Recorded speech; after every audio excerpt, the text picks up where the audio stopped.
આપણે આ જગત પર આપણા પિતૃની જેમ, જે લોકો આપણી પહેલા આવ્યા હતા અને ચાલ્યા ગયા, આપણે આપણા પિતૃની જેમ કેવા છીએ? પરદેશી અને પ્રવાસી. અહીંયા કોઈ કહી શકશે કે અમે હંમેશા માટે રહેવાનો કે રહેવાની? આપણે પરદેશી છીએ, પ્રવાસી છીએ. તમે ગમે તેટલી સારો બંગલો બનાવશો, ગમે તેટલું સારું ખાશો, ગમે તેટલું સારું પહેરશો, તો બી તમારે જવાનું છે. તમે પ્રવાસી છો. આ ધરતી ઉપર તમે હંમેશા માટે નથી. તમે પરદેશી છો, પ્રવાસી છો, પ્રવાસ કરી રહ્યા છો. આ ધરતી ઉપર તો તમે થોડો સમય માટે પ્રવાસ કરવા માટે આવેલા છો. બીજું શહેરનું એમ 14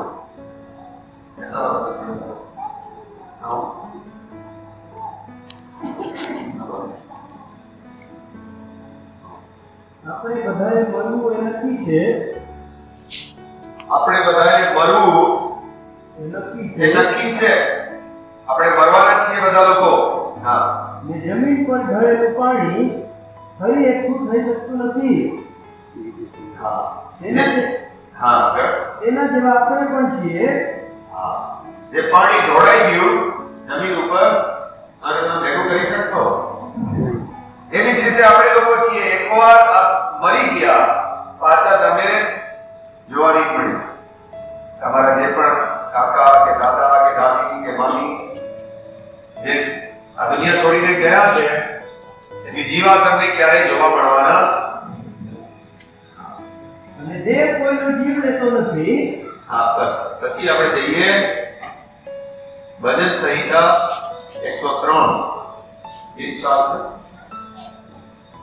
એનો 15 અને 16. માણસના દિવસો ઘાસ જેવા છે. માણસના દિવસો કોના જેવા છે? ઘાસ જેવા છે. ખેતરમાંના ફૂલની જેમ તે ખીલે છે. ખેતરમાંના ફૂલની જેમ ખીલે છે. કેમ કે વાત એના પર થઈને વાગશે પવન લાગે છે અને તે હતો ન હતો થઈ જાય છે. ખરી જાય છે. માણસનું જીવન કેવું છે? ઘાસ જેવું, ફૂલ જેવું. એના ઉપર પવન લાગશે, થોડી બીમારીની પવન લાગી એટલે નીકળી જવાનું. કોઈ કેન્સરનો પવન લાગી ગયો, કોઈ તકલીફ એક્સિડન્ટનો પવન લાગી ગયો, એને જવું પડશે. એ રોકાઈ નહીં શકે. પહેલું પત્રસ 1:24.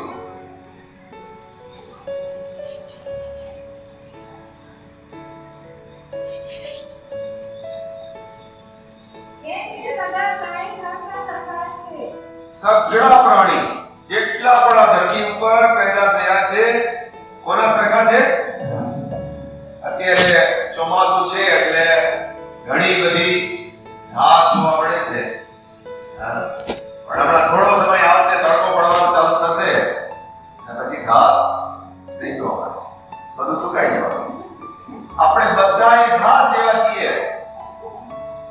ખરી સુકાઈ જવાના કે ઘાસ નીકળી જવાનું. એવી જ રીતે આપણે પણ જવાના છીએ. હા, પછી આગળ. સઘળું ગૌરવ ઘાસના ફૂલ સરખું છે. મતલબ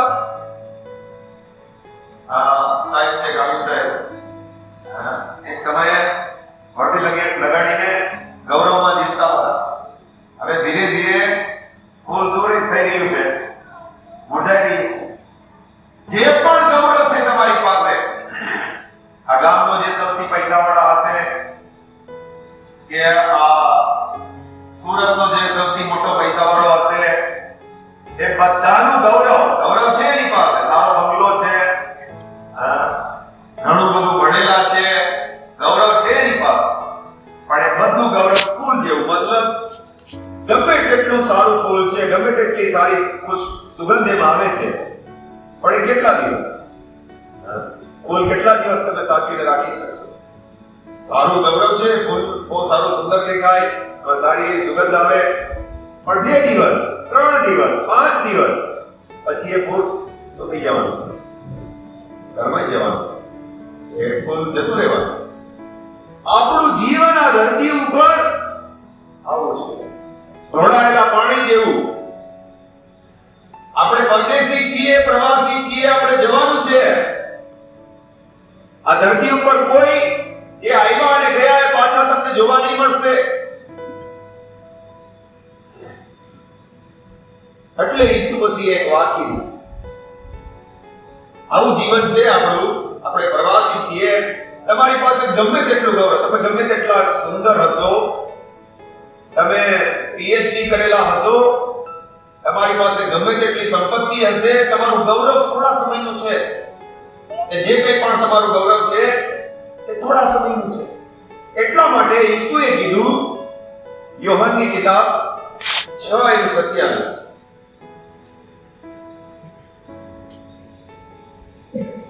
જે અન્ન નાશવંત છે તેને સારું નહીં, પણ જે અન્ન અનંત જીવન સુધી ટકે છે, જે માણસનો દીકરો તમને આપશે એને સારું મહેનત કરો.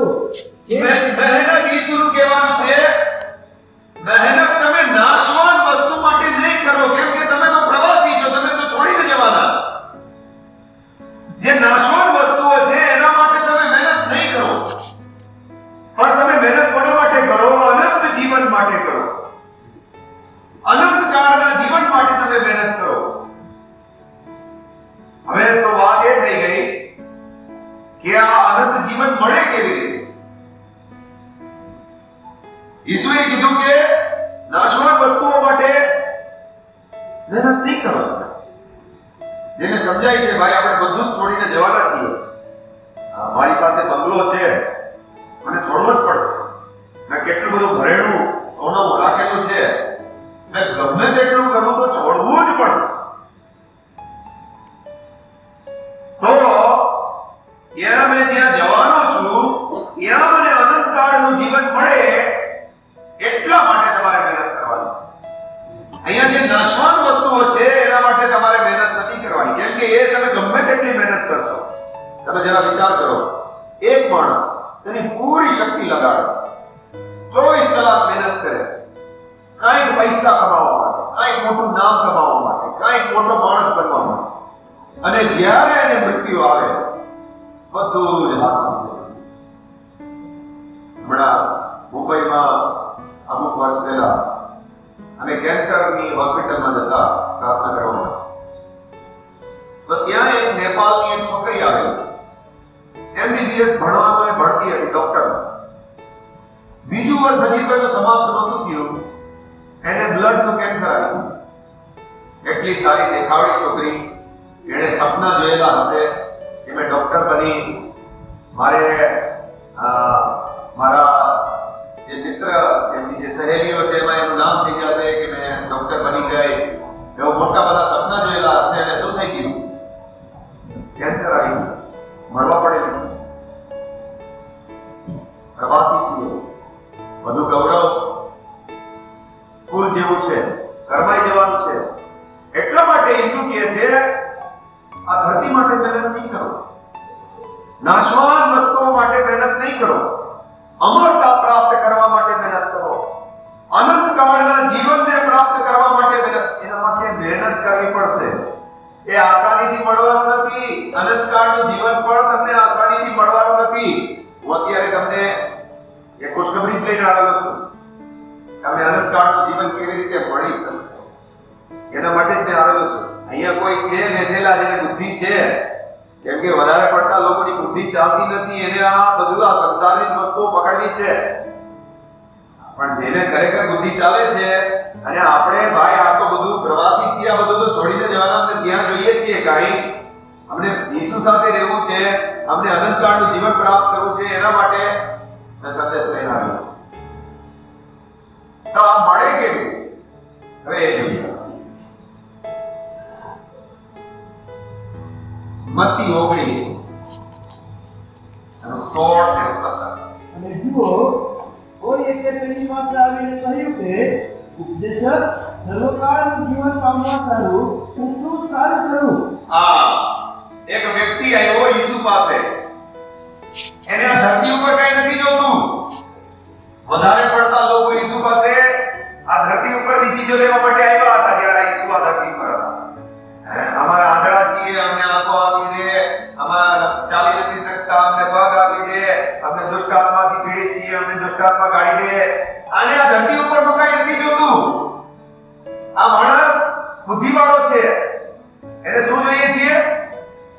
સર્વકાળનું જીવન જોઈએ. એ વ્યક્તિ ઈસુ પાસે આવે છે અને કહે છે મેં એવું શું સારું કરું જેનાથી મને સર્વકાળનું જીવન મળે? ઈસુનો જવાબ, જ્યારે તેણે તેને કહ્યું, તું મને સારા વિશે કેમ પૂછે છે? સારું તો એક જ છે, પણ જો તું જીવનમાં બેસવા ચાહે છે જો તું જીવનમાં બેસવા ચાહે છે તો આજ્ઞાઓ પાળ. હા, શું કરવું પડશે? પરમેશ્વરની આજ્ઞાઓનું પાલન કરવું પડશે જો તમારે અનંતકાળનું સર્વકાળનું જીવન પ્રાપ્ત કરવું છે. એક ઓર જગ્યાએ જઈએ. લે વ્યવસ્થા ગુજરાતીમાં શું કહે? 18:5.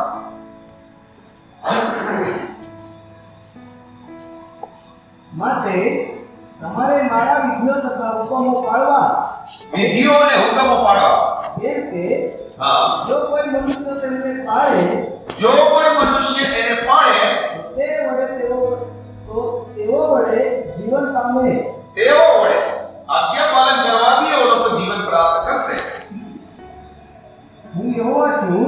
ઓકે, મેઇન વાત, આપણે આ ધરતી ઉપર બધું છોડીને જવાના. આપણે પ્રવાસી છીએ, આપણે પરદેશી છીએ. તમારું ગૌરવ, તમારી પાસે જે કંઈ પણ છે તમારી હાથમાં નથી રહેવાનું. પણ હવે ઈસુ કહે છે કે ભાઈ, નાશવાના ધરતી ઉપરની વસ્તુઓ માટે મહેનત નહીં કરો, એના માટે તમે પરિશ્રમ નહીં કરો, એના માટે વધારે તકલીફો નહીં ભોગવો, પણ સર્વકાળનું જીવન પ્રાપ્ત કરવા. હવે સર્વકાળનું જીવન કેવી રીતે પ્રાપ્ત થાય? અહીંયા ઈસુએ કીધું તમે આજ્ઞા પાલન કરવું પડશે. લે વ્યવસ્થામાં પણ કીધું કે જો તમે મારી આજ્ઞાઓનું પાલન કરશો તો તમને સર્વકાળનું જીવન મળશે. ઓકે, આગળ વધીએ. રોમિયોની કિતાબ. શું તમે આજ્ઞા પાલન કરીને સ્વર્ગ રાજમાં પહોંચી શકશો? રોમિયો 3:9-12. ત્યારે શું આપણે તેઓને કરતા ચીડિયાતા છીએ? તદ્દન નહીં, કારણ કે અમે અગાઉ યહૂદીઓ તથા ગ્રીકોને માથે દોષ મૂક્યો છે કે તેઓ સઘળા પાપને આધીન છે. સઘળા પાપને અધીન છે. આગળ, જેમ શાસ્ત્રમાં લખેલું છે તે પ્રમાણે કોઈ ન્યાય નથી, એક પણ નથી. એક પણ ન્યાય નથી. સમજનાર કોઈ નથી. બધા પાપના અધીન છે. એક પણ ન્યાયી મતલબ એક પણ સારું કરનાર નથી, એક પણ આજ્ઞા પાલન કરનાર નથી. આગળ, સમજનાર કોઈ નથી. હા દેવને શોધનાર કોઈ નથી. હા તેઓ સગળા ભટકી ગયા છે. હા તેઓ સર્વ નકામા થયા છે. હા. સત્કર્મ કરનાર કોઈ નથી, ના એક પણ નથી. એક પણ નથી. મને સર્વકાળનું જીવન જોઈએ છે, એના માટે મને આજ્ઞાઓનું પાલન કરવું પડશે. પણ મેં તો પાપનો અધીન છું. પાપે મને પકડેલો છે. મેં ચાહું તો બી કરી નહીં શકું. મેં સારું કરવા જઈશ તો બી મારાથી પાપ જ કરવાનું, કેમ કે પાપે મને પકડેલો છે. મેં પાપના કાદવમાં ફસાયેલો છું. મેં જેટલું સારું કરવાની કોશિશ કરું છું મારાથી થતું જ નથી. તો મેં તો સર્વકાળનું જીવન પ્રાપ્ત જ નહીં કરી શકું. આજ્ઞા પાલન દ્વારા જો સર્વકાળનું જીવન મળી શકતું હોય તો મેં તો પ્રાપ્ત કરી જ નથી શકવાનું. રોમિયો 7 માં જોઈએ 19 અને 20. કેમ કે જે સારું હું ઈચ્છું છું જે સારું હું ઈચ્છું છું એ હું કરતો નથી, એ કરી નથી શકતો મેં. પણ જે ભૂંડું હું ઈચ્છતો નથી જે ગલત મેં કરવા નથી માંગતો એ હું કર્યા કરું છું. એવું કર્યા કરું છું. કેમ?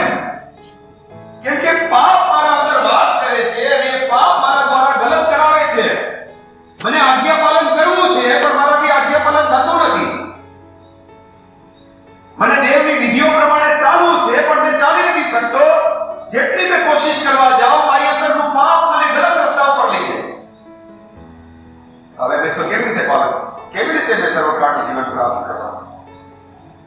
સર્વકાળનું જીવન પ્રાપ્ત કરવા માટે મને આજ્ઞા પાલન કરવું પડશે. પણ આજ્ઞા પાલન તો મેં કરી નથી શકવાનું, કેમ કે મને તો પાપે બાંધી દીધેલો છે. જેટલું કરવા જાઉં છું, ઈચ્છા રાખું છું પણ થતું નથી. આનો રસ્તો શું છે? વારંવાર માફ કરે. બીજું તીમોથેયુસ 1:10. જે લોકો ખુદથી નથી કરી શકતા એના માટે ખુશખબરી ઈસુ મસીહ લઈને આવેલા છે. જે લોકોને સર્વકાળનું જીવન પ્રાપ્ત કરવું છે, આજ્ઞા પાલન કરવા માંગે છે, નથી થતું, મને સર્વકાળનું જીવન પ્રાપ્ત કરવું છે પ્રભુ. બીજું તીમોથેયુસ 1:10. પણ આપણા કામના ખ્રિસ્ત ઈસુના પ્રગટ થયાથી ઈસુ પ્રગટ થયાથી તે હમણાં પ્રસિદ્ધ થયેલી છે. હમણાં આ વાત પ્રસિદ્ધ થયેલી છે. જ્યારથી ઈસુ પ્રગટ થયા, ઈસુ આ ધરતી ઉપર આવ્યા, ત્યારથી આ વાત પ્રસિદ્ધ થઈ. કઈ વાત? તેણે મરણને નાબૂદ કર્યું મરણને નાબૂદ કર્યું અને સુવાર્તા દ્વારા સુવાર્તા દ્વારા જીવન તથા અમરપણું પ્રગટ કર્યું છે. ઈસુ મસીહે સુવાર્તા મોકલી છે અને એ સુવાર્તા દ્વારા તમે અમરપણું પ્રાપ્ત કરી શકશો. હવે મને એ જાણવાનું છે સુવાર્તા શું છે? ઈસુ મસીહ જ્યારથી આ ધરતી ઉપર આવ્યા ત્યારથી આ વાત પ્રસિદ્ધ થઈ આખા જગતમાં કે સુવાર્તા દ્વારા તમને અમરપણું મળી શકે તેમ છે. હવે મને એ જાણવું છે, મને તો મેન જોઈએ છે સર્વકાળનું જીવન. હવે મને સુવાર્તા સમજાવો. સુવાર્તા શું છે?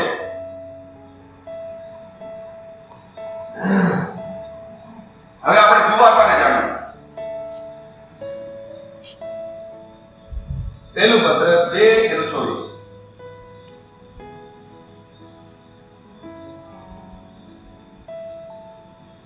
લાકડા પર તેણે લાકડા પર ઈસુ મસીહે પોતે પોતાના શરીરમાં ઈસુએ પોતાના શરીરમાં આપણા પાપ માથે લીધા, પાપી લોકોના પાપ એને પોતાના પર માથે લઈ લીધા, જેથી આપણે પાપો સંબંધી જેથી આપણે પાપો સંબંધી મૃત્યુ પામીને ન્યાયપણા સંબંધી જીવીએ.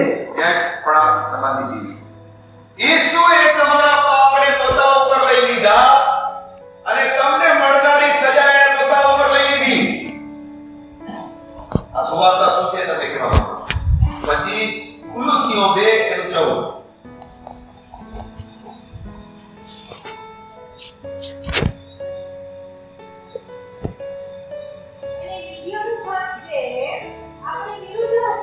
તમારી વિરુદ્ધ વિધિઓનું ખત હતું. મતલબ શું છે? એક કોરટ છે. એ કોરટમાં જે લોકોએ ગલત કામ કર્યા છે, ગામી સાહેબ પોલીસ છે, જે લોકો સમાજમાં ગલત કરે છે, ચોરી કરે છે કે હત્યા કરે છે કે કોઈની પ્રોપર્ટી પડાવી લે છે, તો પોલીસ વાળા એને લઈ જાય છે, એના ઉપર કેસ થાય છે, એને એના વિરુદ્ધમાં કેસ લખાવવામાં આવે છે કે તે આ ગલત કર્યું છે અને પછી એનો કોર્ટમાં કેસ ચાલે છે અને એને સજા થાય છે. એવી જ રીતે આપણા વિરુદ્ધમાં પરમેશ્વરના કાનૂન હતા. આપણે જે પણ જુઠ્ઠું બોલ્યા, નજર ખરાબ કરી, વ્યભિચાર કર્યો, કોઈના પૈસા પડાવી લીધા, કોઈની ચોરી કરી, આપણા વિરુદ્ધમાં પરમેશ્વરના નિયમો હતા. પાછું વાંચો એ જે ખત તમારી વિરુદ્ધ હતું, તમે જે પણ પરમેશ્વરના નિયમોને તોડેલા હતા, એનો જે ખત ઈશ્વરની કોર્ટમાં તમારી વિરુદ્ધ હતું, હા હા, ઈસુ મસીહે તમારા જે વિરુદ્ધમાં ખત હતું એ ક્રૂસ ઉપર ખીલા મારીને ટાંકી દીધો. એનો મતલબ અહીંયા બેસેલા જેટલા લોકો છે જે પણ પ્રભુના કાનૂન તોડ્યા છે, નિયમો તોડ્યા છે અને તમારા ઉપર જે કેસ ચાલવો જોઈએ, તમને જે સજા થવી જોઈએ, એ જે વિરુદ્ધ એમાં લખેલું છે, બધું તમારા પાપ બધા લખેલા છે, એમાં એ જે ખત છે એ ક્રૂસ ઉપર ખીલેથી મારી દીધો. એનો મતલબ તમને મળનારી સજા અહીંયા ચૂકવવામાં આવી ગઈ છે. સમજે છે? જે સજા તમને મળવી જોઈએ, તમે જે જે ગલત કર્યું હતું એનું આખું લિસ્ટ છે.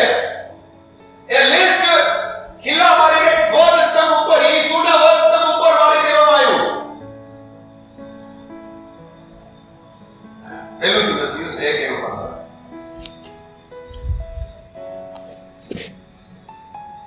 જે મારાથી નહીં થઈ શકતું હતું, હવે ઈસુએ એ દ્વાર ખોલી દીધો. જો તમને હવે સર્વકાળનું જીવન પ્રાપ્ત કરવું છે તો ઈસુએ દરવાજો ખોલી દીધો છે. પહેલું તિમોથેયુસ 1. આ વાત વિશ્વસનીય તથા સંપૂર્ણ અંગીકાર કરવા યોગ્ય છે કે હા, ખ્રિસ્ત ઈસુ પાપીઓને તારવાની શરૂ જગતમાં આવ્યો. જે કામ મેં નહીં કરી શકતો હતો, મેં તો પાપી છું, મેં તો આજ્ઞાપાલન નહીં કરી શકતો હતો, મેં પાપમાં ફસાયેલો હતો, મેં કેટલા બધા પાપ કરેલા હતા, મને તારવા માટે, મને એ સ્થિતિમાંથી બહાર કાઢવા માટે ઈસુ મસીહ આ ધરતી ઉપર આવ્યો. મેં તમને સમજાવું છું સુવાર્તા શું છે.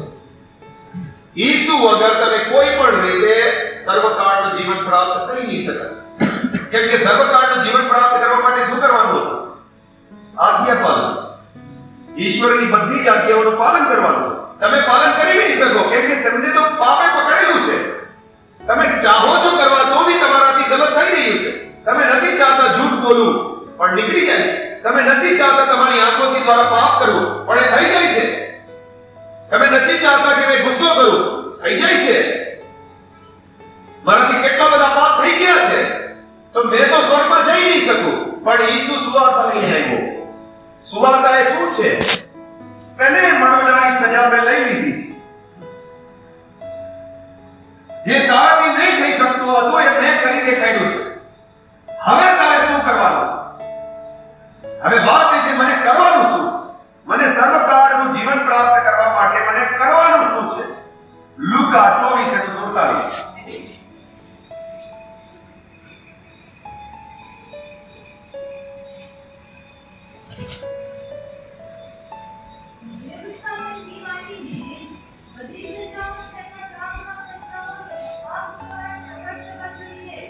યરુશલેમમાં, ઇસ્રાયેલ દેશના યરુશલેમ શહેરમાં પ્રભુ ઈસુ મસીહે આજ્ઞા આપી.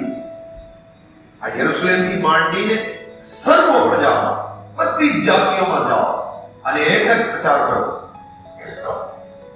હવે મેં દરવાજો ખોલી દીધો છે. બધાને જઈને કહો, પછતાવો કરો અને તમારા માટે પાપનું નિવારણ થઈ ગયેલું છે. તમે જે પાપ કરેલા છે, તમે જે નહીં કરવા ચાહતા હતા અને તમારાથી થઈ ગયા છે, તો હવે તમારા માટે સુવાર્તા મોકલવામાં આવે છે. એ સુવાર્તા એ છે કે તમે પછતાવો કરો અને ઈસુ પાસે આવો અને જો તમે ખરો પછતાવો કરો છો તો તમારા પાપનું નિવારણ થઈ ગયું છે.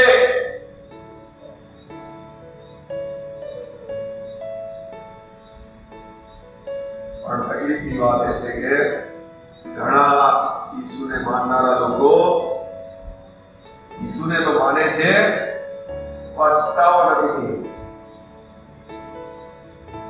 ગીત પણ ગાય છે, હાલેલુયા પણ બોલે છે, પણ પછતાવો નથી. મત્તી 3 એનો સાર કહેવાય છે. પણ ફરોશીઓમાંના તથા સદુકીઓમાંના ઘણાને તેનાથી બાપ્તિસ્મા પામવા સારું આવતા જોઈને યુહન્ના બપ્તિસ્મા લેવાવાળો ઘણા વિશ્વાસી લોકો આવી રહ્યા છે એની પાસે બપ્તિસ્મા લેવા માટે. યુહન્ના પાસે એ લોકોને જોઈને આવતા જોઈને ફરીસી ને સદુકી હતા, ઢોંગી લોકો હતા. ખાલી દેવને તો માને પણ એ ખાલી દેખાવો કરનારા હતા, ખરા દિલથી નહીં માને. તો એને જોઈને શું બોલે છે? ઓ સર્પોના વંશ, ઓ શું કહે છે? વિશ્વાસી લોકોને કહે છે શું કહે? સર્પના વંશ. પછી આગળ આવનાર કોપથી નાસવાને કોણે તમને ચેતવ્યા? યુહન્ના જાણે છે કે આ લોકો ખરેખર સર્પના વંશ જ છે. એ ખાલી દેવને તો માને છે પણ ખાલી દેખાવો કરવા માટે. એ ખરા દિલથી દેવને નથી માનતા. હા, આગળ તો પછતાવો કરનારાને શોભે એવા ફળ આપો. યુહન્ના કહે છે પછતાવો કરનારાને શોભે એવા ફળ આપો. પછતાવો ખાલી દેખાવાનો નહીં હોવો જોઈએ. પછતાવાને શોભે એવા ફળનો મતલબ પાપનું જીવન તમારે પૂરી રીતેથી છોડવું પડશે. પૂરી રીતેથી તમારે ઈસુના માર્ગ પર ચાલવા માટે મન તૈયાર કરવું પડશે. બધું જ જે તમે પાપ કરી રહ્યા છો એને બાળી નાખવું પડશે કે હવે મેં પાછળ ફરીને પાપમાં નથી જવાનો.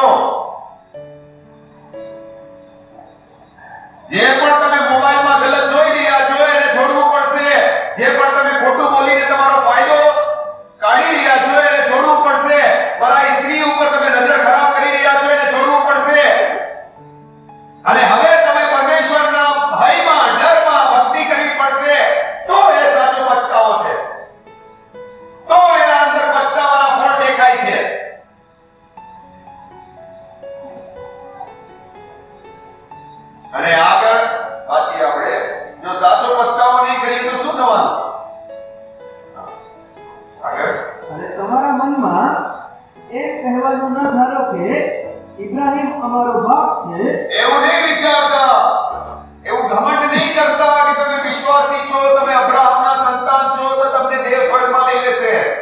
આગળ એટલે હું તમને કહું છું કે આ પથ્થરોમાંથી દેવ ઇબ્રાહીમને સારો છોકરા ઉત્પન્ન કરી શકે છે. આગળ અને હમણાં ઝાડોની થડ પર કુહાડો મુકાયો છે, ઝાડના થડ પર કુડાળો મુકાયો છે, માટે દરેક ઝાડ જે સારું ફળ નથી આપતું, જે ખરેખર પસ્તાવો કરીને પાપ છોડતો નથી, જે પવિત્ર જીવન જીવતો નથી, જે આજ્ઞાઓમાં ચાલતો નથી, એ સારું ફળ નથી આપતો. આગળ તે કપાય છે. એને કાપી નાખવામાં આવશે. પછતાવાને શોભે એવા ફળ આપણા જીવનમાં હોવા જરૂરી છે. જો તમને સર્વકાળનું જીવન પ્રાપ્ત કરવું છે તો તમે ખુદથી આજ્ઞાઓ પાલન કરી શકતા એવી સ્થિતિ તમારી નથી. એટલા માટે દેવે તમારા માટે રસ્તો કાઢ્યો છે. ઈસુને આ ધરતી ઉપર મોકલ્યા છે. તમારા પાપ એના ઉપર એને લઈ લીધા છે. તમારા વિરુદ્ધમાં જે લિસ્ટ હતું, જે પાપ તમે કરેલા હતા, એ બધા જ પાપની સજા ત્યાં ક્રૂસ ઉપર ઠોકી દેવામાં આવેલી છે. અને હવે તમારે સાચા હૃદયથી પછતાવો કરવાનો છે, પૂરી રીતેથી પાપનું જીવન મૂકવાનું છે અને પવિત્રતા માટે પોતાને તૈયાર કરવાના છે. તો તમારા દેવ તમને સ્વીકાર કરશે. તો તમે સર્વકાળનું જીવન પ્રાપ્ત કરવા માટે પહેલો સ્ટેપ લઈ શકશો. આ પહેલો સ્ટેપ છે. હજી તો આગળ બીજા સ્ટેપ તમને કહીશ. જો તમને સર્વકાળનું જીવન પ્રાપ્ત કરવું છે તો મેં પટેલ છું, કાઠિયાવાડી મેવા પટેલ છું. તમને કદાચ એટલો અંદાજો નહીં હશે. ગામી સાહેબને ખબર છે અમારા લોકો કોઈની પ્રભુમાં નહીં આવે, કેમ કે લોકો પૈસાના પૂજારી છે. પણ મારા ઉપર જ્યારે સત્ય ખુલી ગયું અને ખબર પડી ગઈ કે આકાશ અને પૃથ્વીને બનાવનાર દેવ બીજો કોઈ નથી, ઈસુ જ છે. અને એના વગર કોઈ સ્વર્ગમાં જઈ શકતું નથી. અલ્લાહ જૂઠો છે, બીજા બધા દેવી દેવતાઓ જૂઠા છે, એકમાત્ર સાચો દેવ ઈસુ છે. અને જ્યારે મને ખબર પડી ગઈ એટલે મેં રોડ ઉપર ચિલ્લાવા લાગ્યો, બધાને કહેવા લાગ્યો કે તમે બધા જો ઈસુ તરફ નહીં આવ્યા, ઈસુ પાસે નહીં આવ્યા તો તમારે ક્યાં જવાનું છે? તમે જાણજો, તમારા પાપ તમને નરકમાં લઈ જવાના છે. કેટલી વાર મેં માર ખાધો છે. કેમ? આ સત્ય છે. જો તમે ખરો પછતાવો નહીં કરશો તો ચર્ચમાં આવીને પણ, તમે ચર્ચમાં બેસીને પણ, હાલેલુયા ગાઈને પણ ક્યાં જવાનું? હા, ક્યાં જવાનું? મત્તી 7:21 વાંચી.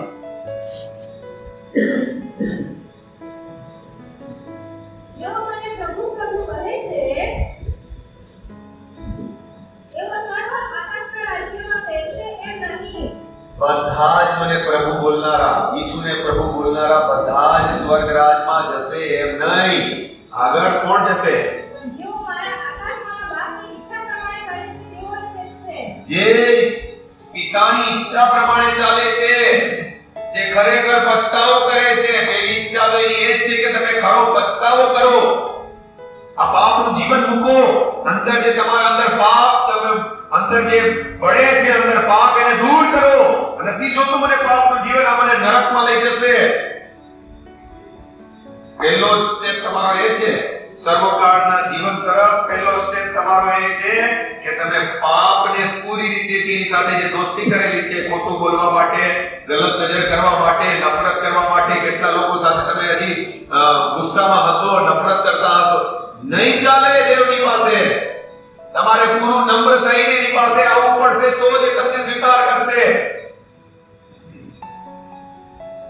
પહેલો સ્ટેપ, જો સર્વકાળનું જીવન પ્રાપ્ત કરવું છે.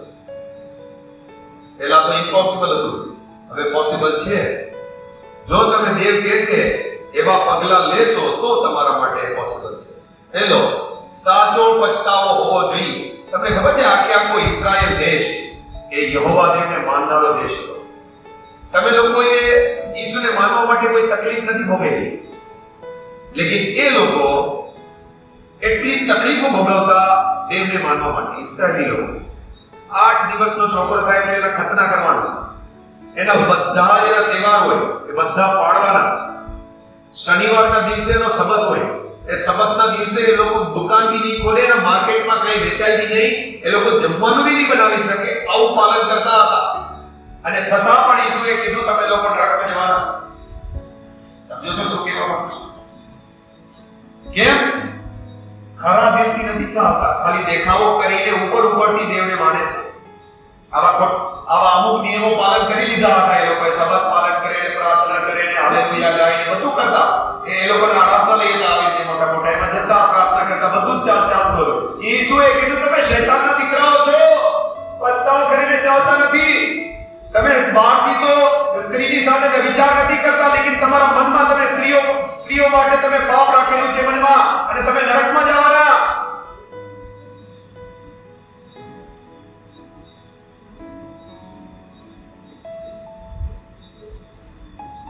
જ્યાં સુધી તમે સાચો પછતાવો નહીં કરશો, તમારું જીવન જોઈને કોઈ એમ નહીં કહી શકે કે આના જીવનમાં આત્માના ફળ છે. આ માણસે ખરેખર પછતાવો કરીને એક ભય અને ભક્તિનું જીવન જીવે છે, ત્યાં સુધી તમારો પછતાવો ફળ વગરનો પછતાવો છે.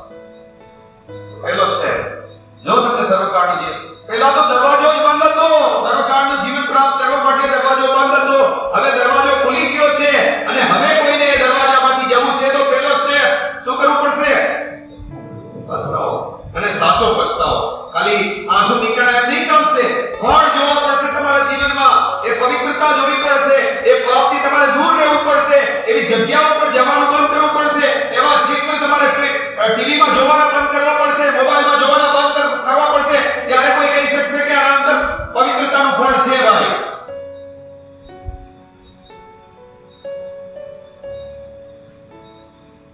જો તમે સાચો પછતાવો કરશો, પ્રેમનું કૃત્ય 3:19,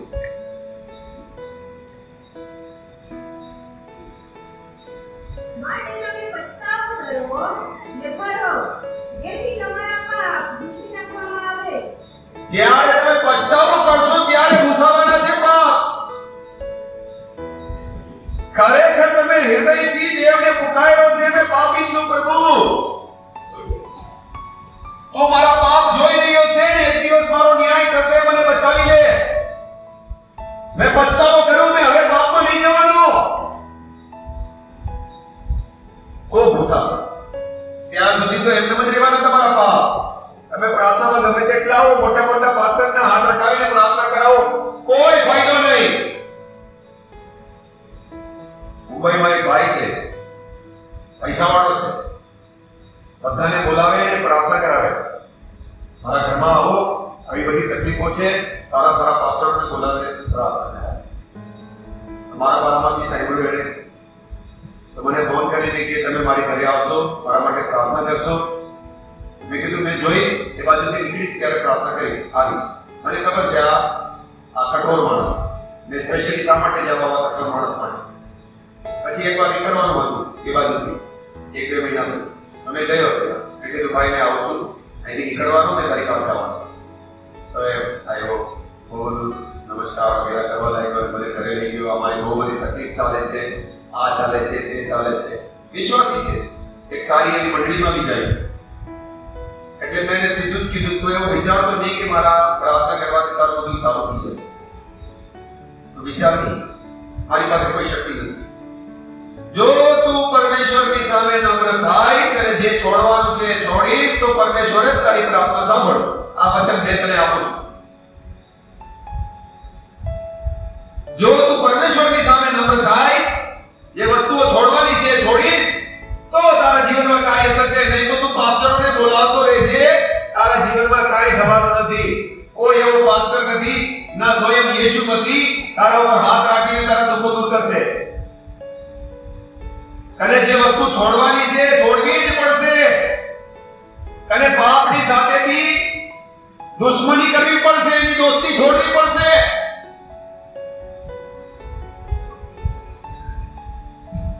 ઘણા લોકો કન્ફ્યુઝ છે, અમે આટલા પ્રાર્થનામાં જઈએ, કેમ અમારો દેવ સાંભળશે? પસ્તાવો કર્યો નથી, ક્યાંથી સાંભળે? પાપી લોકોની પ્રાર્થના દેવની સામે ઘૃણિત છે. જે પાપમાં જીવવા માંગે છે, પાપ છોડતો નથી, જે મૂકવું જોઈએ કેવી છે? ઘૃણિત. જા ભાઈ, બોલ જ નહીં મને. પણ તેમને કેવા લોકો જોઈએ?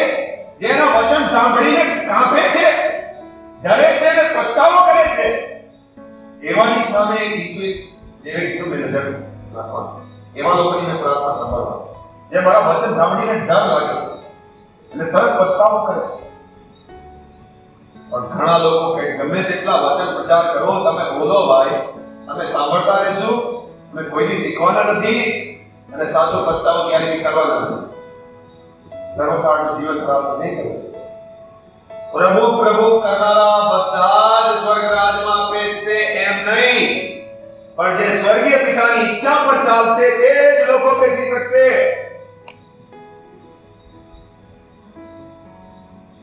હવે બીજો સ્ટેપ, સર્વકાળનું જીવન પ્રાપ્ત કરવા માટે. અને મને નથી ખબર કોઈ પહોંચી છે કે નહીં સર્વકાળનું જીવન પ્રાપ્ત કરવા. હવે જ્યારે તમને જો ખરેખર તમે પછતાવો કરશો તો દેવ તમને સર્વકાળનું જીવન આપી દેશે. તમને એનો આત્મા બી આપશે, પવિત્ર આત્મા. તમારા અંદર એનો ભય નાશે અને તમે હવે દેવના માર્ગ પર ચાલવાનું ચાલુ કરી દેશો. પણ તમારે ધ્યાન રાખવું પડશે કઈ વસ્તુઓ. હવે જ્યારે તમે સર્વકાળનું જીવન પ્રાપ્ત કરીને એના માર્ગ પર ચાલો છો ત્યારે તમારે શું શું ધ્યાન રાખવું પડશે? કુલુસ્સીઓની કિતાબ એનું 3.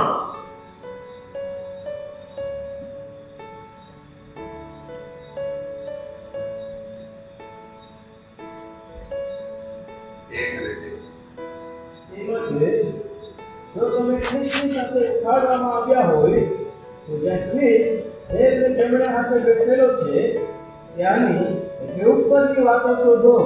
ઉપરની વાતો શોધવાની છે. પછી ઉપરની વાતો પર ચિત્ત લગાડો, ઉપરની વાતો પર ચિત્ત લગાડો. પૃથ્વી પરની વાતો પર નહીં.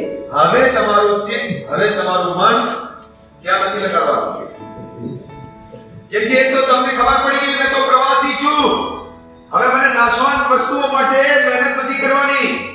મને સ્વર્ગરાજમાં પ્રવેશ કરવા માટે મહેનત કરવાની છે.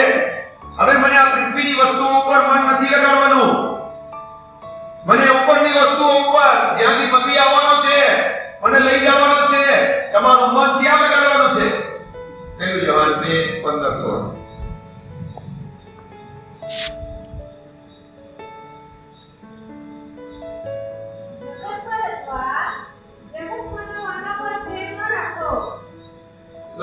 આજ્ઞા છે વિશ્વાસી લોકોને જગત કે જગતના વાનાઓ પર પ્રેમ નહીં રાખો. હા, પછી આગળ. જો કોઈ જગત પર પ્રેમ રાખે તો આગળ તમે પ્રેમ રાખો છો તો એનામાં પિતા પરનો પ્રેમ નથી. એ તો ખાલી ઉપર ચલો ઈસુને માને છે, એનો તો પસ્તાવો કરીને આ બધું છોડેલું નથી. એને તો હજી એનો દેશ આ દુનિયાનો દેશ છે. એ તો એમ જ સમજે છે કે અહીંયા જ રહેવાનો છું હંમેશા માટે. એને પૃથ્વીની વસ્તુઓમાં ઉપરથી મન લગાવવાનું છોડ્યું નથી હજી પણ. જગત કે જગતના વાનાઓ ઉપર પ્રેમ નહીં રાખો. અગર તમે રાખો છો તો હજી પણ તમે જે સર્વકાળના જીવન પ્રાપ્ત કરવાનો માર્ગ છે એ પ્રાપ્ત નથી કર્યો. જે પણ તમે દેવની ભક્તિ કરી રહ્યા છો એ વ્યર્થ છે. કેમ કે તમારું મન તો જગતના વાનાઓ ઉપર લાગેલું છે. કોઈનું ટીવી જોયું તો હવે મને આવું ટીવી લેવું છે. કોઈની ઘડિયાળ જોઈ તો હવે મને આવી ઘડિયાળ લેવી છે. કોઈના સારો હાર જોઈએ તો મને આવો હાર લેવો છે. જગતના વાનાઓ ઉપર જ મન લાગેલું છે. આ જગતનો મોહ એનામાં હજી ભરેલો છે. એના ઉપર તમારે મન હટાવવું પડશે. જગત કે જગતના વાનાઓ ઉપર પ્રેમ નહીં રાખો. અગર તમે પ્રેમ રાખો છો તો તમે દેવને પ્રેમ નથી કરતા. જો તમે દેવને પ્રેમ કરો છો તો તમે આ વસ્તુઓ છોડશો. આના ઉપર મન નહીં લગાડો. તમે પૃથ્વીની વસ્તુઓ ઉપર મન નહીં લગાડો. તમે સ્વર્ગની વસ્તુઓ ઉપર મન લગાડશો. યાકૂબ 4:4. ઓ વ્યભિચારીઓ, ચારીઓ, શું તમને માલુમ નથી કે શું તમને ખબર નથી કે જગતની મૈત્રી દેવ પ્રત્યે વેર છે? જગત સાથે મિત્રતા કરવી એ શું છે? દેવની સાથે. જો તમે જગતના ધોરણ પ્રમાણે ચાલવા માંગો છો તો તમારી દેવ સાથે દોસ્તી થવાની. શું દેવ તમારા જીવનથી પ્રસન્ન થવાના? શું તમને આ ધરતી ઉપર જ કઈ મોટું મોટું બનવું છે, મોટું મોટું ભેગું કરવું છે? તો શું દેવ તમારાથી પ્રસન્ન થવાના? તમને આ જગતની વસ્તુઓને છોડવાની છે. મત્તી 6:24 પર વાત છે.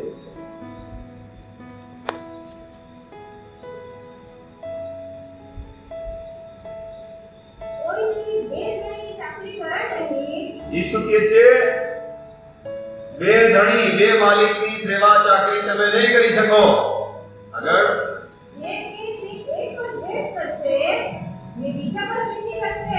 તમને એકની સાથે પ્રીતિ કરવી પડશે અને એકને તમારે દુશ્મન બનાવવો પડશે. આગળ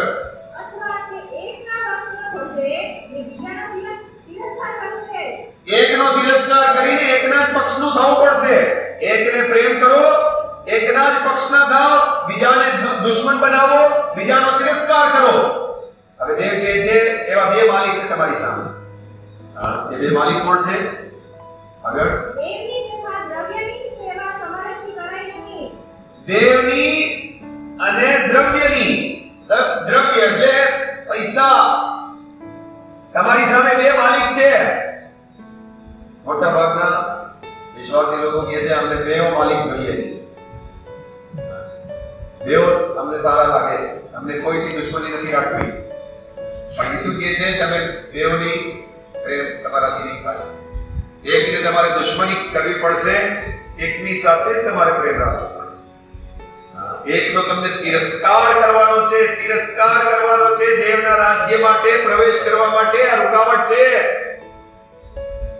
જો તમે દ્રવ્યની કે પૈસાની પાછળ મન લગાવો છો તો એ તમને સર્વકાળનું જીવન પ્રાપ્ત કરવામાં રૂકાવટ છે.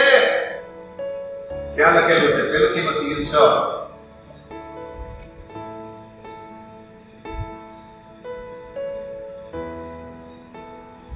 પહેલું તિમોથી 6:3. હા, કેવો ભક્તિ ભાવ મોટો લાભ છે? લાલચ કરીને નહીં, સંતોષ કરીને. જેવો મને દેવે રાખેલો છે એમાં મેં સંતુષ્ટ છું. એવો ભક્તિ ભાવ. અને ત્યારે જ્યારે તમે આરાધના કરો છો, દેવની સામે પ્રાર્થના કરો છો, એ મોટો લાભ છે. સંતુષ્ટ રહી, વધારે પૈસાની પાછળ જવાનો, લાલચ કરવાનો, જગતના વાનાઓ પાછળ મન લગાડવાનો એવો નહીં. સંતોષ કરીને ભક્તિ ભાવ કરીએ, એ ભક્તિ ભાવ મોટો લાભ છે. આગળ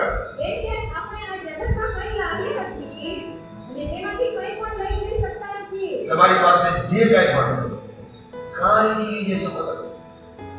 કાંઈ નહીં લઈ જઈ શકો. હા, પછી આગળ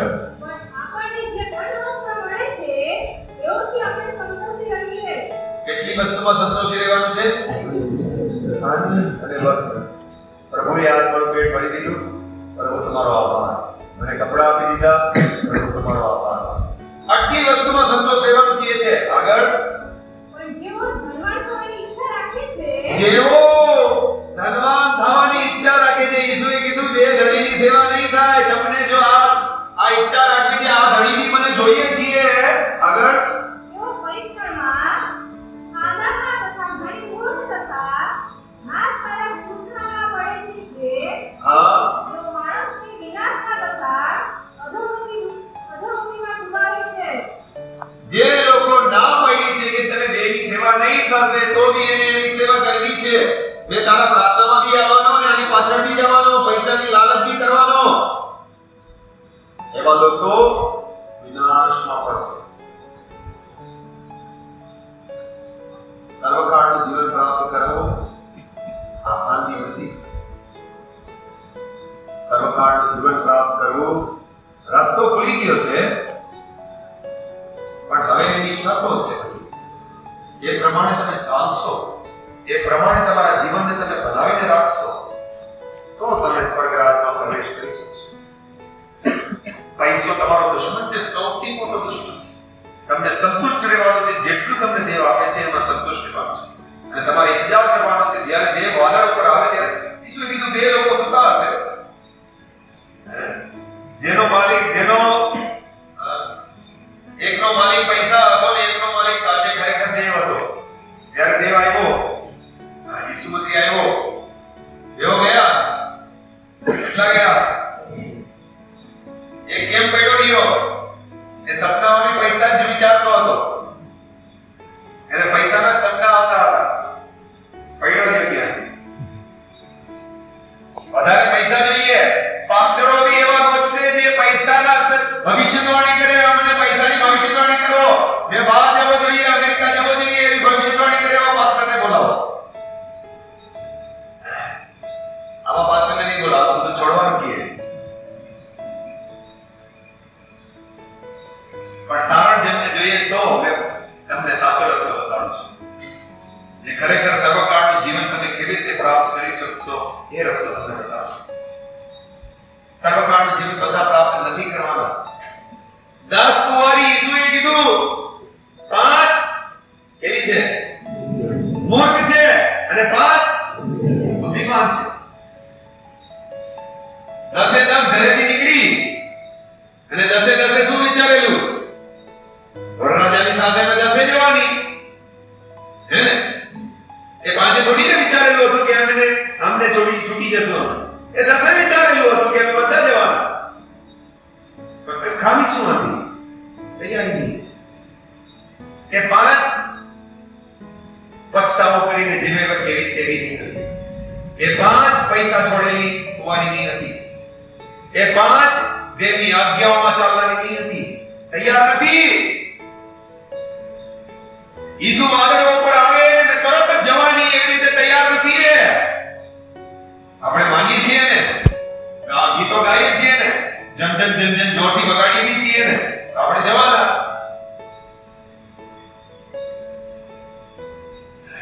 મૂર્ખ છે, તૈયારી નહીં કરી. વચનો પ્રમાણે તૈયારી નહીં કરી. મને પૈસા છોડવાના હતા, મને પાપ છોડવાનું હતું, મને તૈયાર રહેવાનું હતું, મારો ઈસુ મને લેવા આવશે, મેં તૈયારી નહીં કરી.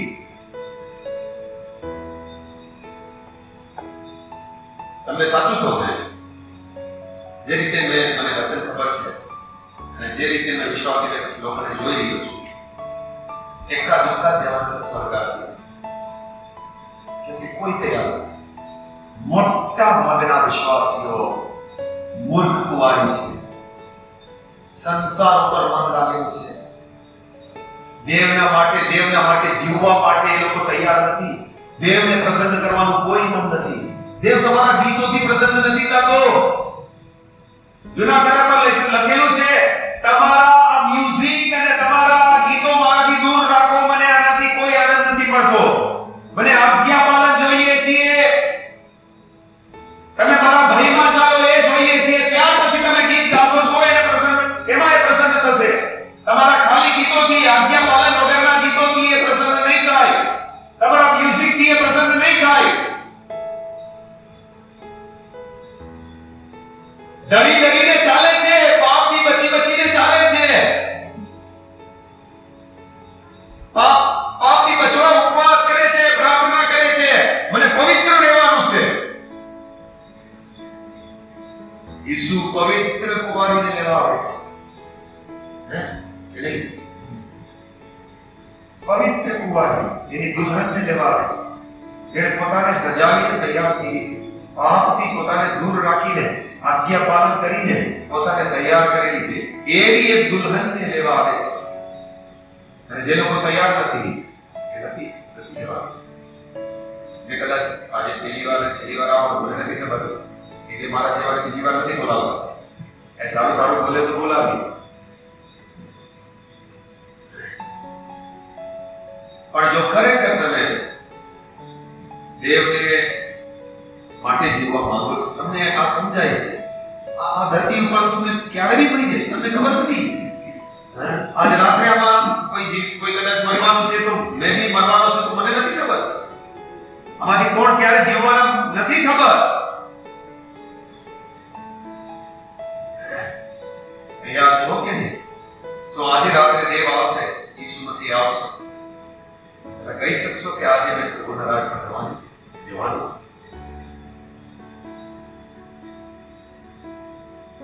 વચનમાં લખેલું છે, જે દિવસે તું એનો અવાજ સાંભળે તારા મનને કઠણ નહીં કરે, એ દિવસે પછતાવો કરજો. આજે જો તમે એનો અવાજ સાંભળો છો, આજે જ પછતાવો કરજો. આજે જ પ્રભુને જીવન સોંપ્યો, તો હવે તારા માર્ગ પર ચાલવાનું. કે તું આવીશ ને રહી જઈશ. ઘણા બધા વિડીયો મૂકે છે યુટ્યુબ ઉપર, એવું દેખાડે એવું દ્રશ્ય બનાવી કે બધા વયા ગયા અને પાછળથી ઓલા બધા છાતી પીટતા હોય, એવા ઘણા બધા વિડીયો મૂકેલા છે. પછી તમારું કઈ નહીં થઈ શકે. જરા વિચાર કરો, 10 કુમારીમાંથી જે 5 મૂર્ખ હતી,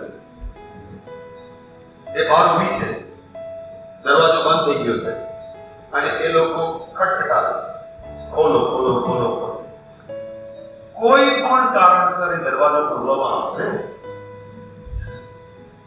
કોઈ પણ કારણસર, તમારા આંસુઓ જોઈને કે તમારા રાડો પાડીને કે ભાઈ એક મોકો દઈ દે, અમારા માટે એક અવસર આપી, ખોલી દે એક વાર દરવાજો. શું ખોલવામાં આવશે? કોઈને માટે. મત્તી 7:23 વાંચીએ.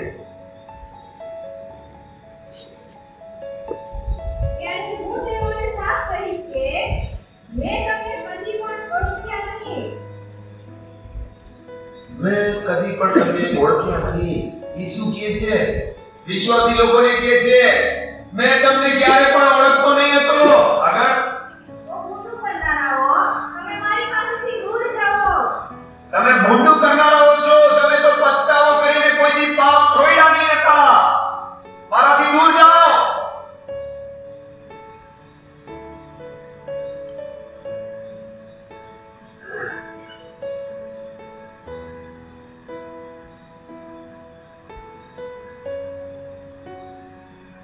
મત્તી 7 માં જઈએ તો 24 વર્ષ. એ માટે જે કોઈ મારી આ વાતો સાંભળે છે, ઈસુની વાતો સાંભળે છે, આ વચનો સાંભળે છે, નિપાળે છે, પાલન કરે છે, એને ધારામાં મૂકવામાં આવશે કે એ બુદ્ધિમાન છે. જે વચનો સાંભળીને એનું પાલન કરે છે, એ ડાયો માણસ છે, બુદ્ધિમાન છે. જેણે પોતાનું ઘર ખડક પર બાંધ્યું, એનું ઘર ખડક પડશે. ને વરસાદ વરસ્યો, હા, ને રેલ આવી, ને વાવાઝોડા થયા, હા. ને તે ઘર પર સપાટા લાગ્યા, હા. પણ તેનો પાયો તરફ પર આપેલો હતો, અને તે પડ્યો નહીં. એ ઘર નહીં પડે. કઈ વાતથી નહીં પડશે? જે વચન સાંભળે છે અને પાલન કરે છે, એનું ઘર નહીં પડશે. એ લોકો સદા પ્રભુની સાથે જવાના, મતલબ જવાના. પછી આગળ, જે કોઈ મારી વાતો સાંભળે છે, જે પ્રભુની વાતો સાંભળે તો છે, હા, પાડતો નથી, પાડતો નથી, એને મૂર્ખ માણસને મૂકવામાં આવશે કે એને કઈ ઉપમા આપવામાં આવી? એ મૂર્ખ છે.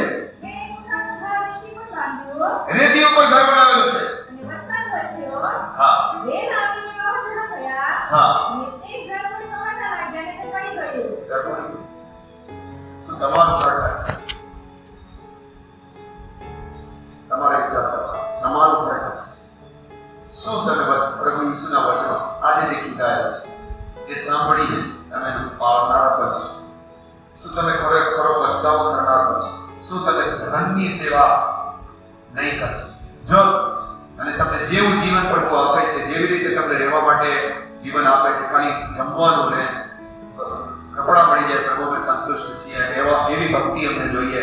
વધારે અમને આ જગતના વાનાઓની પાછળ નથી જવું પડ્યું. આ જગતના લાલચમાં અમને નથી ફસાવવું. અમે તો પ્રવાસી છીએ, અમે તો પરદેશી છીએ, અમે તો ઢોળાયેલા પાણીની જેમ છીએ, જે પાછું ભેગું કરવામાં નહીં આવે. જેથી મને મૃત્યુ આવશે, પ્રભુ મેં ત્યાં નરકમાંથી બચવાનો નથી. તે સદાકાળની નરકમાં મને નથી જવું. મને તે મારા માટે આટલી પીડા સહન કરીને મારા માટે દરવાજો ખોલી દીધો છે. હવે મેં દરવાજામાંથી ગમે તે થાય પ્રવેશ કરવાનો. ભલે ગમે તેટલી તકલીફ થાય. એ બાણું સાફ કરવું છે. આસાન નથી એમાં પ્રવેશ કરવો. કેટલી બધી વસ્તુઓ છોડવી પડશે તો તમારો પ્રવેશ એમાંથી થશે. ઈસુએ જે તારણનું બારણું રાખેલું છે એ આસાન હોત તો બધા પ્રવેશ કરી જાય. જો પૈસા બી રાખો ચાલત, લાલચ બી ચાલત, થોડા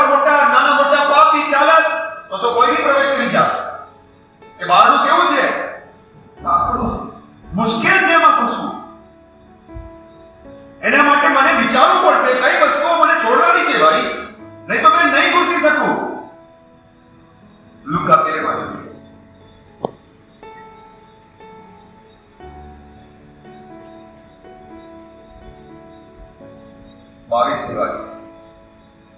તે યરૂશલેમ ભણી મુસાફરી કરતા શહેરે શહેર તથા ગામે ગામ બોધ કરતો ગયો. ઈસુ મસીહ શહેર શહેર ગામ ગામ બોધ કરતો કરતો જતો. એક જણે તેને પૂછ્યું કે એક જણ આવીને ઈસુને પૂછ્યું, શું પૂછ્યું? તારણ પામનાર થોડા છે શું? તારી શિક્ષા બહુ કઠણ છે. તારા પ્રમાણે તો તારણ પરાવનારા બહુ ઓછા લોકો, મતલબ સ્વર્ગમાં બહુ ઓછા લોકો જવાના. તો અમને જવાબ આપ, શું તારણ પામનારા થોડા છે? ઈસુનો જવાબ સાંભળો. તેણે તેઓને કહ્યું કે હા, સાંભળો. સાંકડા બારણામાં થઈને બેસવાનો યત્ન કરો. સાંકડા બારણામાં બેસવાને પ્રયત્ન કરવો પડશે. મને જે પણ છોડવું છે છોડી દઈશ. મને પ્રયત્ન કરવાનો જ છે, મને એમાં ઘૂસવું જ છે, મને ઈસુની શિક્ષાનું પાલન કરવાનું જ છે, મને સર્વકાળનું જીવન જોઈએ જ છે. એના માટે તમને પ્રયત્ન કરવાનો છે. આગળ કેમ કે હું તમને કહું છું કે ઈસુ બોલે છે. ઈસુ બોલે છે. હા, શું બોલે છે? ઘણા બેસવા ચાહશે, ઘણાની ઈચ્છા તો છે, અમને સ્વર્ગમાં જવું છે, પછી પણ બેસી શકશે નહીં. નહીં જઈ શકે. નહીં જઈ શકે. કારણ શું? મને પૈસા છોડવા નથી. મેં કોઈ સ્ત્રી સાથે સંબંધ રાખેલો છે, મને એને છોડવી નથી. મને ખોટું બોલવાનું છોડવું નથી. નહીં બેસી શકે. એ જે બારણામાંથી બેસવાનો પૂરો પ્રયત્ન કરવાનો છે. જે કંઈ છોડવું પડે, પ્રભુ મને એમાં પ્રવેશ કરવો છે, નહીં તો મેં સદાકાળ નરકમાં તડપીશ. સદાકાળ. ગમે તે થાય, મને પ્રવેશ કરવો જ છે.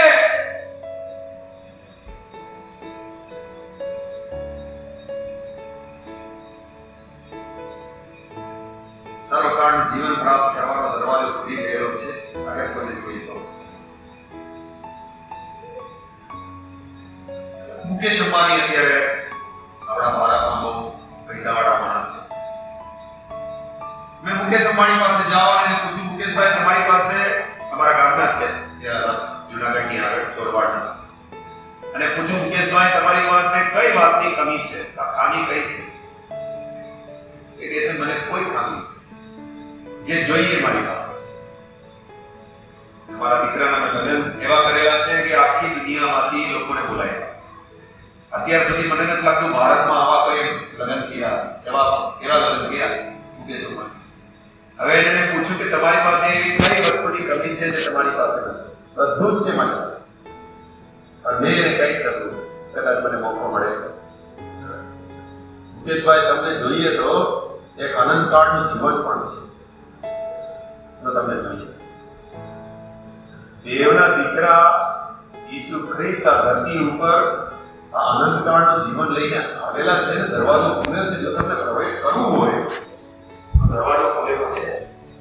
પણ મુકેશભાઈ એના માટે તમને છે ને ઈસુના વચનો સમજવા પડશે અને એ પ્રમાણે ચાલવું પડશે. કે જે બારણો છે, તમે ગમે તેટલા મોટા માણસ હોય તો બી તમને ઝૂકીને એ બારણામાંથી તમને પ્રયત્ન કરવો પડશે ઘૂસવાનો, તો તમે પણ સ્વર્ગમાં જઈ શકો તેમ છો. અને જો એ મુકેશભાઈ તૈયાર થઈ જાય તો એને પણ સ્વર્ગ રાજ્ય મળી શકે. પ્રભુ ઈસુ દ્વારા આ ધરતી ઉપર પ્રકાશિત થઈ છે. અમરતા કોઈને જોઈએ તો મળી શકે તેમ છે. અને મેં તમને કહી દઉં, જો તમે આ અમરતા પ્રાપ્ત નહીં કરી તો તમારે બળનારી ખાઈમાં અનંતકાળ સુધી બળવાનું છે. રાત દિવસ તમને બેચેની રહેશે. આ ધરતી ઉપર કોઈ એવો રોગ નથી જેમાં તમને એટલી તકલીફ થઈ શકે એવી તકલીફ ત્યાં નરકમાં થવાની છે. આ ધરતી ઉપર તમે રાત્રે તો કમસે કમ સૂઈ શકો, પણ ત્યાં નરકમાં રાત અને દિવસ તમને પીડા છે. આ ધરતી ઉપર તો વધારે દુઃખ થાય તો અત્યારે બધા દારૂ પીને સૂઈ જાય, બધા દુઃખ ભૂલાઈ જશે. ત્યાં તમને કઈ નહીં એવું મળી શકે કે તમારું દુઃખ તમે ઓછું કરી શકો. પ્રકાશિત વાક્ય 20 20:10 વાંચીએ.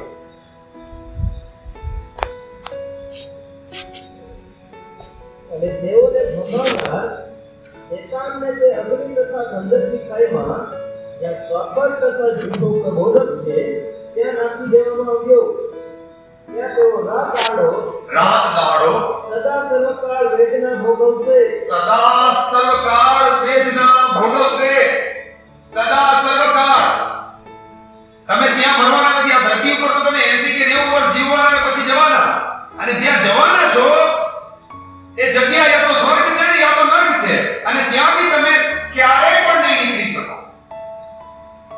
સર્વકાળ તમને તડપવાનું છે. રાત અને દાડા છે. આ ધરતી ઉપર જો જે કંઈ પણ છોડવું પડે મેં તમને કહું છોડી દે. પણ એ ઈશ્વરે કીધું ઘણા પ્રવેશ કરવા ચાહશે પણ પ્રવેશ નહીં કરી શકે. કેમ કે આ ધરતીની વસ્તુઓ, કિંમતી વસ્તુઓ મને છોડવી નથી. દેવ પરીક્ષા કરશે તમારી કે તું છોડવા તૈયાર છે કે નહીં.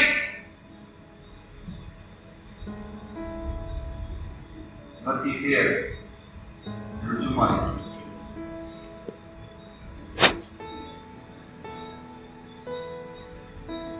વળી આકાશનું રાજ્ય ખેતરમાં સંતતિના દ્રવ્ય જેવું છે. આકાશનું રાજ્ય યાની સ્વર્ગ યાની અમરતા પ્રાપ્ત કરવી એ કેના જેવું છે ઈસુ તમને સમજાવવા માટે આ સ્વર્ગની વાતો સમજાવવા માટે ઉદાહરણ લે છે.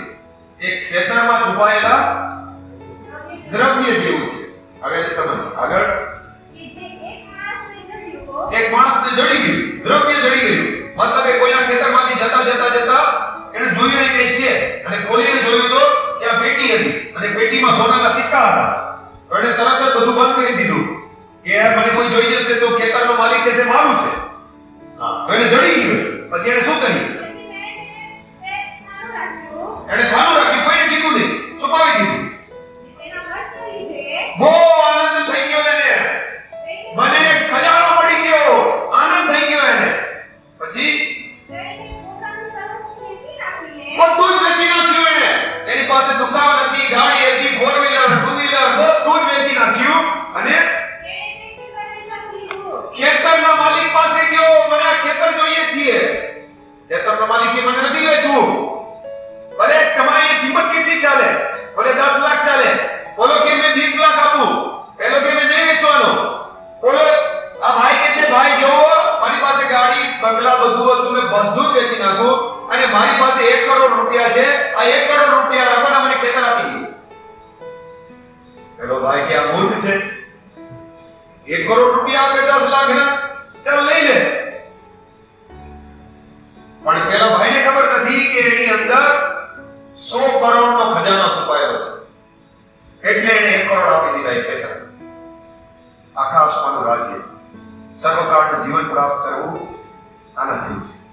તમને એવો ખજાનો મળી ગયો જે અનમોલ છે, જ્યાં તમે સદા સર્વદા પરમેશ્વરની સાથે રહી શકશો. અને એના માટે જો તમને બધું જ વેચવું પડે તો શું કરવું જોઈએ? ઈસુએ કીધું બુદ્ધિમાન છો તો આ ધરતી ઉપરનું બધું જ દેવું પડે તો દઈને લઈ લો. અને પરમેશ્વર આસાનીથી તો કોઈને દેવાનું નથી. જો તમે બધું જ દેવા તૈયાર છો, લુક 14:33 વાંચીએ.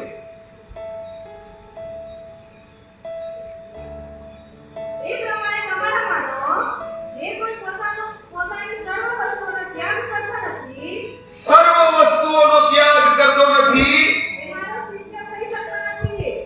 ઈસુ કે મારો શિષ્ય નથી થઈ શકતો. હજી પણ થોડા પૈસાનું મન છે, ત્યાગ નથી. બાળકો ઉપર મન લાગેલું છે, દુનિયામાં બધી જ વસ્તુઓને તમારે મનમાંથી એનો ત્યાગ કરવાનો છે. પ્રભુ તું કંઈ પણ બધું જ લઈ લે. જૂના કરારમાં આપણે જોઈએ અય્યુબનું જીવન. એના જીવનમાંથી દેવ બધું જ લઈ લીધું અને જે શરીર હતું એમાં બી ફોડા આવી ગયા. તો બી એને દેવનો રસ્તો નહીં છોડ્યો. એણે કીધું આપણે પરીક્ષામાંથી બહાર નીકળીશ મેં સોનાની જેવો થઈ જઈશ અને મરીશ તો મેં દેવને જોવાનું. એનો વિશ્વાસ છે. એણે વિશ્વાસ નહીં છોડ્યો. એ બધા જ પરીક્ષામાં એવું બોલ્યું. અને દેવ આનંદ કાળનું જીવન બધાને એમ જ નહીં આપે, એના એના માટે બહારનું સાંકળું છે. અને તમારી હૃદયની તૈયારી એવી હોવી જોઈએ, પ્રભુ આ ધરતી ઉપર તો મેં પ્રવાસી છું, પરદેશી છું, મેં તો અહીંથી જવાનું, મારી હાથમાં તો મેં કાંઈ લઈને નહીં જવાનું, તો મને ત્યાં પ્રભુ સર્વકાળનું જીવન જોઈએ, જે ઈસુ દ્વારા આ ધરતીના લોકોને પ્રકાશિત કરવામાં આવેલું છે, કે ત્યાં અમરતા મને પ્રાપ્ત થઈ શકે તેમ છે. પહેલું, એના માટે તમને પસ્તાવો કરવો પડશે, ખરો પસ્તાવો. તમને ધનની સેવા છોડવી પડશે. જો તમે ધનને ઉપર મન લગાવશો તમે નહીં પ્રાપ્ત કરી શકો. ત્યાર પછી તમને જગતના વાનાઓ ઉપરથી મન ફેરવવું પડશે અને દેવના રાજ્યને પ્રાપ્ત કરવા માટે તમને બધું જ છોડવું પડે, તો એના માટે પણ તમે તૈયાર છો. અને તો તમે તૈયાર છો, તમે એ ભૂમિ છો જેમાં બીજ પડશે અને એમાં ફળ આવશે ને આવશે. એવી ભૂમિ નહીં હશો જે કાકડાવાળી હતી કે કાંટાવાળી હતી, જેમાં તડકો લાગ્યો અને એ ખરી ગયું અને કાંટામાં ફસાઈ ગયું. એવી જો તમે પૂર્ણ હૃદયથી તૈયાર થયા તો પછી એ સારી ભૂમિમાં બીજ પડશે અને 30 ગણું, 60 ગણું કે 90 ગણું ફળ, 100 ગણું ફળ આવશે. તમારી સામે પ્રભુના વચનો છે. જો કોઈ સર્વકાળનું જીવન પ્રાપ્ત કરવા માંગે છે, પ્રાર્થના કરે છે.